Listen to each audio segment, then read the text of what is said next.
বিশ্বকাপ ফুটবল খেলার পুরস্কারের দিন ওই মেসির গায়ে আরবীয় পোশাক লাগাইছিল বড় আবা, কাতারের আমির পরায় দিছিল। গোটা ইউরোপ, আমি নিজে পত্রিকায় পড়ছি, গোটা ইউরোপ থেকে অসংখ্য মানুষ, ইহুদি খ্রিস্টানরা নিন্দা জানাইছে এটা, যেটা সাম্প্রদায়িকতা।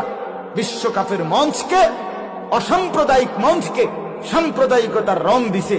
কেন মুসলমানদের পোশাক তার গায়ে পড়াইলো? এটা কি মুসলমানদের খেলা?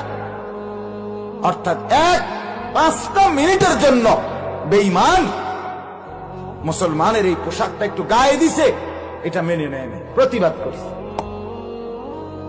5 মিনিটের জন্য মানে নাই। অথচ কত লক্ষ যুবক মেসির মতো নিজের শরীর, নিজের চুল, নিজের টেটু এগুলো সাজছে। নিজে বলেন তো। হ্যাঁ, আত্মমর্যাদা থাকা চাই।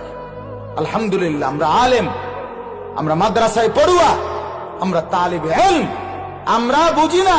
আল্লাহর কসম, কোরআন এবং সুন্নাহর আলোকে শতভাগ আত্মমর্যাদার আত্মসম্ভ্রম নিয়ে চলে মাদ্রাসার উলামায়ে কেরাম। গোটা পৃথিবী যদি বলে আমার টুপি সুন্দর না, আমি বলবো আমার টুপি সুন্দর।